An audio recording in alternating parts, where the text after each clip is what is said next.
Hi friends, അസ്സലാമു അലൈക്കും. പുതിയൊരു വീഡിയോയിലേക്ക് എല്ലാവർക്കും സ്വാഗതം. അപ്പോൾ ഇന്നൊരു സൂപ്പറായിട്ടുള്ള എഗ് കട്ട്ലറ്റിൻ്റെ റെസിപ്പി ആയിട്ടാണ് കേട്ടോ ഞാൻ എത്തിയിട്ടുള്ളത്. അപ്പോൾ എല്ലാവരും വീഡിയോ ഇഷ്ടമായി കഴിഞ്ഞ് കഴിഞ്ഞിട്ടുണ്ടെങ്കിൽ ലൈക്ക് ചെയ്യാനും സബ്സ്ക്രൈബ് ചെയ്യാനും മറക്കല്ലേ.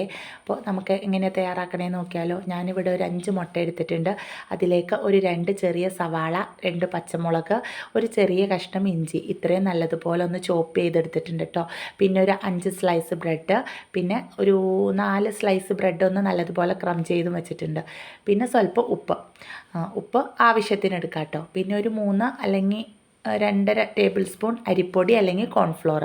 അപ്പോൾ ആദ്യമേ തന്നെ നമുക്ക് ബ്രെഡൊക്കെ ഒന്ന് വെള്ളത്തിൽ പയ്യെ സോക്ക് ചെയ്ത് പിഴിഞ്ഞിട്ട് ഒരു ബൗളിലേക്ക് ഇട്ട് കൊടുക്കാം. അത് കഴിഞ്ഞ് കഴിയുമ്പോൾ നമുക്ക് 5 മുട്ടയും നല്ലതുപോലെ ഒന്ന് ഗ്രേറ്റ് ചെയ്ത് ചേർത്ത് കൊടുക്കണം കേട്ടോ. അപ്പോൾ ഗ്രേറ്റ് ചെയ്ത് ചേർത്ത് കൊടുക്കുമ്പോൾ നമുക്ക് കട്ട്ലറ്റിൽ ഒന്ന് കടിക്കാനോടെ കിട്ടും. മിക്സിയിൽ അരച്ച് ചേർക്കണേക്കാളും നല്ലത് ഇത് തന്നെയാണ് കേട്ടോ. ഇനി മുട്ടയുടെ മേളിലേക്ക് നമ്മൾ ആദ്യം ചോപ്പ് ചെയ്ത് വെച്ചിട്ടുള്ള സവാള, ഇഞ്ചി, പച്ചമുളക് അതും കൂടെ ചേർത്ത് ഒരു 2.5-3 ടേബിൾ സ്പൂൺ അരിപ്പൊടിയും ചേർത്ത് പാകത്തിന് ഉപ്പും ചേർത്ത് നല്ലതുപോലെ കുഴച്ചെടുക്കുക കേട്ടോ. കുഴയ്ക്കുമ്പോൾ അരിപ്പൊടി കുറവാണെന്ന് തോന്നിക്കഴിഞ്ഞാൽ നമുക്ക് കുറച്ചായിട്ട് ചേർത്ത് കൊടുത്ത് നമ്മൾ ഉദ്ദേശിച്ച ഷേപ്പിൽ കിട്ടണ വരെ ചേർത്ത് നല്ലതുപോലെ ഒന്ന് കുഴച്ച് മിക്സ് ചെയ്തെടുക്കുക കേട്ടോ. അപ്പോൾ ഞാനിപ്പോൾ ഇവിടെ കട്ട്ലറ്റിൻ്റെ ഷേപ്പിൽ തന്നെ എടുക്കണം. അപ്പോൾ ഇതുപോലെ ബോളാക്കി ഉരുട്ടിയെടുക്കുമ്പോൾ അത് നല്ലതുപോലെ ബൈൻഡായിട്ട് ഇരിക്കുന്നുണ്ടെങ്കിൽ ഓക്കെ, എല്ലാം പാകമാണ് കേട്ടോ. അപ്പോൾ ഉപ്പൊന്നോടെ ഈ നേരത്ത് ചെക്ക് ചെയ്ത് നോക്കണം. ശേഷം നമുക്കെല്ലാം നമുക്ക് ഇഷ്ടമുള്ള ഷേപ്പിലേക്ക് ആക്കി വെക്കാം. ഞാനിപ്പോൾ എല്ലാം കട്ട്ലറ്റിൻ്റെ ഷേപ്പിലങ്ങ് ആക്കി മാറ്റി വെച്ചിട്ടുണ്ട് കേട്ടോ. 5 മുട്ടയും 2 സവാളയും ഇത്രയും ഇതിന് എനിക്കൊരു 19-20 കട്ട്ലറ്റിൻ്റെ അടുക്ക കിട്ടി കേട്ടോ. അപ്പോൾ വൈകിട്ട് സ്കൂൾ വിട്ട് വരുമ്പോൾ മക്കൾസിന് ഉണ്ടാക്കി കൊടുക്കാം, അല്ലെങ്കിൽ ടിഫിൻ ബോക്സിലേക്കോ. അല്ല പെട്ടെന്ന് ഇപ്പോൾ ഒരു കട്ട്ലറ്റൊക്കെ കഴിക്കാൻ പൂതി തോന്നിയാലൊക്കെ നമ്മുടെ വീട്ടിലുള്ള സാധനങ്ങൾ തന്നെ വെച്ചിട്ട് പെട്ടെന്ന് റെഡിയാക്കി എടുക്കാൻ പറ്റുന്ന നല്ലൊരു അടിപൊളി റെസിപ്പിയാണ് കേട്ടോ.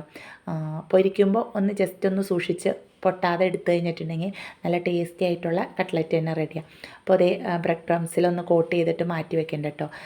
അപ്പം എല്ലാം അതുപോലെ ഒരുമിച്ച് അങ്ങ് കോട്ട് ചെയ്ത് വെച്ചിട്ട് വേറൊരു പാനിലേക്ക് എണ്ണ ഒഴിച്ച് ചൂടാവാനായിട്ടും വെക്കാം കേട്ടോ. അപ്പോൾ വീഡിയോ ഇഷ്ടമായ ലൈക്ക് ചെയ്യാനും സബ്സ്ക്രൈബ് ചെയ്യാനും മറക്കല്ലേ ഫ്രണ്ട്സ്. നിങ്ങളുടെ അഭിപ്രായങ്ങൾ അതെന്താണെങ്കിലും കമൻറ്റായിട്ട് അറിയിക്കും കൂടെ ചെയ്യണം കേട്ടോ. അപ്പോൾ അതേ എണ്ണയൊക്കെ ചൂടായി വന്നു. ഇനി നമുക്ക് ഓരോ കട്ട്ലറ്റുകളായിട്ട് പൊരിച്ചെടുക്കാം കേട്ടോ. അപ്പോൾ ഹൈ ഫ്ലെയിമിൽ തന്നെ ഇട്ടിട്ട് വേണേ കട്ട്ലറ്റ് ഇട്ട് കൊടുക്കാൻ, ഇല്ലെങ്കിൽ അത് പൊട്ടിപ്പോവാനും ധാരാളം എണ്ണ കുടിക്കും. മുട്ട ആയതുകൊണ്ട് തന്നെ കുറച്ച് എണ്ണ കുടിക്കാനുള്ള ചാൻസ് കൂടുതലാണ്. അപ്പോൾ ഹൈ ഫ്ലെയിമിൽ തന്നെ വെച്ചിട്ട് നമുക്ക് കുക്ക് ചെയ്തെടുത്താൽ മതി കേട്ടോ. പിന്നെ ഒരു 2 സെക്കൻഡ് അടിഭാഗം നല്ലതുപോലെ ഒന്ന് മൊരിഞ്ഞ് വെന്തതിന് ശേഷം മാത്രം മറിച്ചിട്ട് കൊടുക്കുക കേട്ടോ. ഇനി മറിച്ചിടുമ്പോഴും പതുക്കെ ഇതുപോലെ ഒരു ഫോർക്ക് വെച്ചിട്ട് സാവകാശം മറിച്ച് കൊടുത്താൽ മതി കേട്ടോ. അങ്ങനെ എല്ലാം തിരിച്ചും മറിച്ചും ഒരു 2-3 വട്ടം അങ്ങിട്ട് പൊരിച്ചെടുത്ത് കഴിയുമ്പോഴത്തേനും നമ്മുടെ ടേസ്റ്റി ആയിട്ടുള്ള കട്ട്ലറ്റ് റെഡി കേട്ടോ.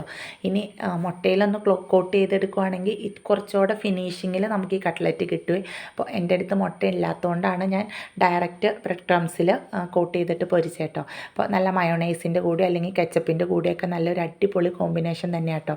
മക്കൾസിനൊക്കെ ഉറപ്പായിട്ടും ഇഷ്ടപ്പെടും. അപ്പോൾ എല്ലാവരും ഒന്ന് ട്രൈ ചെയ്ത് നോക്കണേ. വീണ്ടും നല്ലൊരു റെസിപ്പിയോ വ്ളോഗോ വീഡിയോ ആയിട്ട് കാണുമ്പോഴേക്കും ബൈ ഫ്രണ്ട്സ്.